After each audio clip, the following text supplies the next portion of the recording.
The Fur Country by Jules Verne. Part 2, Chapter 7. A Fire and a Cry.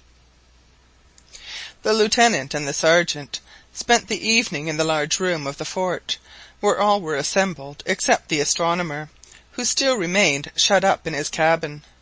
The men were busy over their various occupations, some cleaning their arms, others mending or sharpening their tools. The women were stitching away industriously, and Mrs Paulina Barnett was reading aloud. But she was often interrupted, not only by the noise of the wind, which shook the walls of the house like a battering ram, but by the cries of the baby. Corporal Joliffe, who had undertaken to amuse him, had enough to do. The young gentleman had ridden upon his playmates' knees until they were worn out, and the corporal at last put the indefatigable little cavalier on the large table, where he rolled about to his heart's content until he fell asleep. At 8 o'clock prayers were read as usual, the lamps were extinguished, and all retired to rest. When every one was asleep, Hobson and Long crept cautiously across the large room and gained the passage, where they found Mrs Barnett, who wished to press their hands once more. "Till tomorrow," she said to the lieutenant. "Yes," replied Hobson, "tomorrow, madam, without fail." "But if you are delayed?" "You must wait patiently for us," replied the lieutenant, "for if, in examining the southern horizon, we should see a fire, which is not unlikely this dark night, we should know that we were near the coasts of New Georgia, and then it would be desirable for me to ascertain our position by daylight. In fact, we may be away 48 hours. If, however, we can get to Cape Michael before midnight, we shall be back at the fort tomorrow evening. So wait patiently, madam, and believe that we shall incur no unnecessary risk." "But," added the lady, "suppose you don't get back tomorrow? Suppose you are away more than 2 days?" "Then we shall not return at all," replied Hobson simply. The door was opened. Mrs Barnett closed it behind the lieutenant and his companion, and went back to her own room, where Madge awaited her, feeling anxious and thoughtful. Hobson and Long made their way across the inner court through a whirlwind, which nearly knocked them down, but clinging to each other and leaning on their iron-bound staffs, they reached the postern gates, and set out between the hills and the eastern bank of the lagoon. A faint twilight enabled them to see their way. The moon, which was new the night before, would not appear above the horizon, and there was nothing to lessen the gloom of the darkness, which would, however, last but a few hours longer. The wind and rain were as violent as ever. The lieutenant and his companions wore impervious boots and waterproof cloaks, well pulled in at the waist, and the hood completely covering their heads. Thus protected, they got along at a rapid pace, for the wind was behind them, and sometimes drove them on faster than they cared to go. Talking was quite out of the question, and they did not attempt it, for they were deafened by the hurricane, and out of breath with the buffeting they received. Hobson did not mean to follow the coast, the windings of which would have taken him a long way around, and have brought him face to face with the wind, which swept over the sea with nothing to break its fury. His idea was to cut in a straight line from Cape Bathurst to Cape Michael, and he was provided with a pocket compass with which to ascertain his bearings. He hoped by this means to cross the 10 or 11 miles between him and his goal, just before the twilight faded and gave place to the 2 hours of real darkness. Bent almost double, with rounded shoulders and stooping heads, the two pressed on. As long as they kept near the lake, they did not meet the gale full face. The little hills crowned with trees afforded them some protection. The wind howled fearfully as it bent and distorted the branches, almost tearing the trunks up by the roots. But it partly exhausted its strength, and even the rain, when it reached the explorers, was converted into impalpable mist, so that about 4 miles they did not suffer half as much as they expected to. But when they reached the southern skirts of the wood, where the hills disappeared, and there were neither trees nor rising ground, the wind swept along with an awful force, and involuntarily they paused for a moment. They were still 6 miles from Cape Michael. "We're going to have a bad time of it," shouted Lieutenant Hobson in the sergeant's ear. "Yes, the wind and rain will conspire to give us a good beating," answered Long. "I'm afraid that now and then we shall have hail as well," answered Hobson.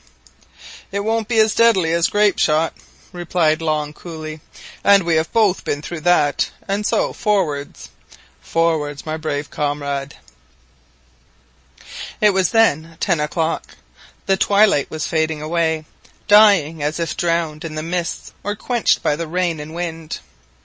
There was still, however, some light, and the lieutenant struck his flint, and consulted his compass, passing a piece of burning touchwood over it, and then, drawing his cloak more closely around him, he plunged after the sergeant across the unprotected plain. At the first step both were flung violently to the ground, but they managed to scramble up, and clinging to each other with their backs bent like two old crippled peasants, they struck into a kind of ambling trot. There was a kind of awful grandeur in this storm, to which neither was insensible. Jagged masses of mist and ragged rain clouds swept along the ground. The loose earth and sand were whirled into the air and flung down again like grape shot, and the lips of Hobson and his companions were wet with salt spray, although the sea was 2 or 3 miles distant at least. During the rare brief pauses in the gale, they stopped and took breath, whilst the lieutenant ascertained their position as accurately as possible. The tempest increased as the night advanced. The air and water seemed to be absolutely confounded together, and low down on the horizon was formed one of those fearful waterspouts which can overthrow houses, tear up forests, and which the vessels whose safety they threatened attack with artillery. It really seemed as if the ocean itself was being torn from its bed and flung over the devoted little island. Hobson could not help wondering how it was that the ice field which supported it was not broken in 100 places in this violent convulsion of the sea, the roaring of which could be distinctly heard where he stood.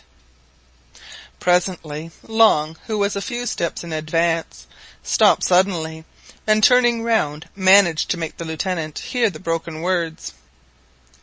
"Not that way." "Why not?"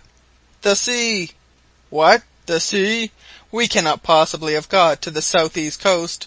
Look, look, lieutenant!" It was true. A vast sheet of water was indistinctly visible before them, and large waves were rolling up and breaking at the lieutenant's feet. Hobson again had recourse to his flint, and with the aid of some lighted touchwood, consulted the needle of his compass very carefully. "No," he said, "the sea is farther to the left. We have not yet passed the wood between us and Cape Michael." "Then it is—" "It's a fracture of the island," cried Hobson, as both were compelled to fling themselves to the ground before the wind. "Either a large portion of our land has been broken off and drifted away, or a gulf has been made, which we can go around. Forwards!" They struggled to their feet and turned to the right, towards the centre of the island. For about 10 minutes they pressed on in silence, fearing, not without reason, that all communication with the south of the island would be found to be cut off. Presently, however, they no longer heard the noise of the breakers. "It is only a gulf," screamed Hobson in the sergeant's ear. "Let us turn around." And they resumed their original direction towards the south. But both knew only too well that they had a fearful danger to face, for that portion of the island on which they were was evidently cracked for a long distance, and might at any moment separate entirely. Should it do so under the influence of the waves, they would inevitably be drifted away, whither they knew not. Yet they did not hesitate, but plunged into the mist, not even pausing to wonder if they should ever get back. What anxious forebodings must, however, have passed upon the heart of the lieutenant! Could he now hope that the island would hold together until the winter? Had not the inevitable breaking up already commenced? If the wind should not drive them on to the coast, were they not doomed to perish very soon, to be swallowed up by the deep, leaving no trace behind them?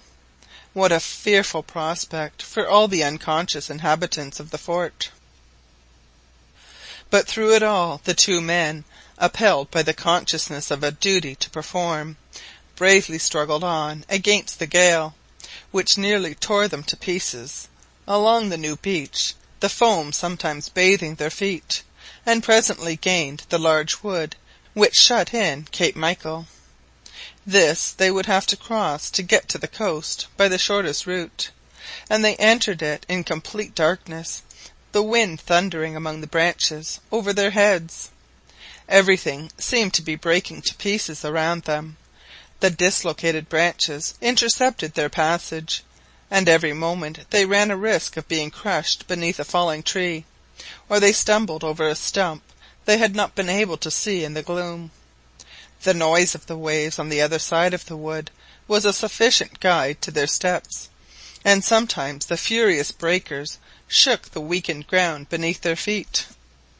Holding each other's hands, lest they should lose each other, supporting each other, and the one helping the other up when he fell over some obstacle, they at last reached the point for which they were bound. But the instant they quitted the shelter of the wood, a perfect whirlwind tore them asunder and flung them upon the ground. "Sergeant, Sergeant, where are you?" cried Hobson with all the strength of his lungs. "Here, here!"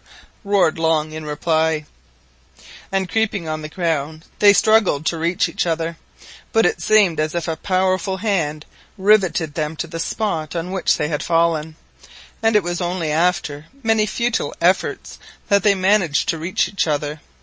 Having done so, they tied their belts together to prevent another separation, and crept along the sand to a little rising ground crowned by a small clump of pines. Once there, they were a little more protected, and they proceeded to dig themselves a hole, in which they crouched in a state of absolute exhaustion and prostration. It was 11:30 p.m. For some minutes neither spoke. With eyes half closed, they lay in a kind of torpor, whilst the trees above them bent beneath the wind, and their branches rattled like the bones of a skeleton. But yet again they roused themselves from this fatal lethargy, and a few mouthfuls of rum from the sergeant's flask revived them. "Let us hope these trees will hold," at last observed Hobson. "And that our hole will not blow away with them," added the sergeant, crouching in the soft sand. "Well," said Hobson, "here we are at last, a few feet from Cape Michael, and as we came to make observations, let us make them.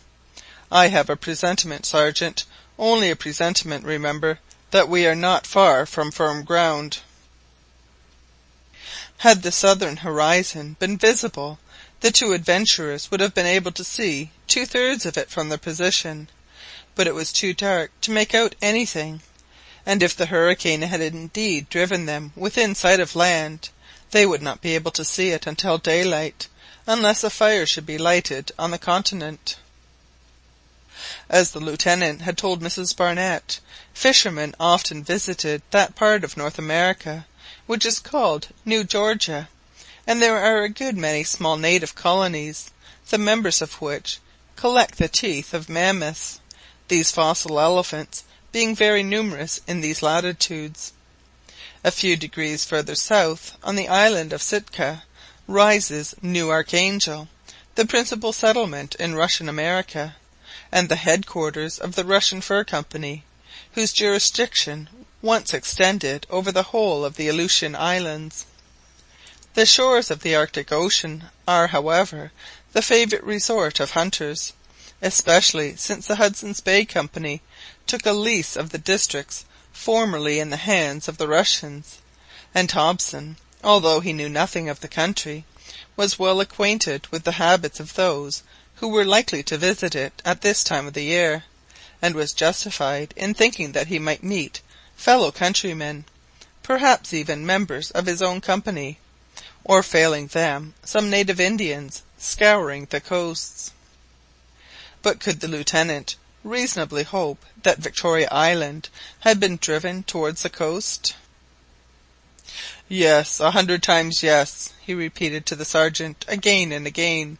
"For 7 days a hurricane has been blowing from the northeast, and although I know that the island is very flat, and there is not much for the wind to take hold of, still all these little hills and woods spread out like sails must have felt the influence of the wind to a certain extent. Moreover, the sea which bears us along feels its power, and large waves are certainly running inshore. It is impossible for us to have remained in the current which was dragging us to the west. We must have been driven out of it, and towards the south. Last time we took our bearings we were 200 miles from the coast, and in 7 days." "Your reasonings are very just, Lieutenant," replied the sergeant, "and I feel that whether the winds help us or not, God will not forsake us. It cannot be his will that so many unfortunate creatures should perish, and I put my trust in him." The two talked on in broken sentences, making each other hear above the roaring of the storm, and struggling to pierce the gloom which closed them in on every side. But they could see nothing, not a ray of light broke the thick darkness. About 1:30 a.m. the hurricane ceased for a few minutes, whilst the fury of the sea seemed to be redoubled, and the large waves, lashed into foam, broke over each other with a roar like thunder. Suddenly Hobson, seizing his companion's arm, shouted, "Sergeant, do you hear?" "What?" "The noise of the sea." "Of course I do, sir," replied Long, listening more attentively. "And the sound of the breakers seems to me not exactly the same, isn't it, Sergeant? Listen, listen. It is like the sound of surf. It seems as if the waves were breaking against rocks." Hobson and the sergeant now listened intently. The monotonous sounds of the waves dashing against each other in the offing was certainly exchanged for the regular rolling sound produced by the breaking of water against a hard body. They heard the reverberating echoes which told of the neighbourhood of rocks, and they knew that along the whole of the coast of their island there was not a single stone, and nothing more sonorous than the earth and sand of which it was composed. Could they have been deceived? The sergeant tried to rise to listen better, but he was immediately flung down by the hurricane, which recommenced with renewed violence. The lull was over, and again the noise of the waves was drowned in the shrill whistling of the wind, and the peculiar echo could no longer be made out. The anxiety of the two explorers will readily be imagined. They again crouched down in their hole, doubting whether it would not perhaps be prudent to leave even this shelter, for they felt the sand giving way beneath them, and the pines cracking at their very roots. They persevered, however, in gazing towards the south, every nerve strained to the utmost in the effort to distinguish objects through the darkness. The first grey of twilight of the dawn might soon be expected to appear, and a little before 2:30 a.m. Long suddenly exclaimed, "I see it!" "What?" "A fire!" "A fire?" "Yes, there, over there!" And he pointed to the southwest. Was he mistaken? No, for Hobson also made out a faint glimmer in the direction indicated. "Yes," he cried. "Yes, Sergeant, a fire. There is land there." "Unless it is a fire on board ship," replied Long. "A ship at sea in this weather?" exclaimed Hobson. "Impossible! No, no, there is land there, land, I tell you, a few miles from us." "Well, let us make a signal." "Yes, Sergeant, we will reply to the fire on the mainland by a fire on our island." Of course neither Hobson nor Long had a torch, but above their heads rose resinous pines distorted by the hurricane. "Your flint, Sergeant," said Hobson.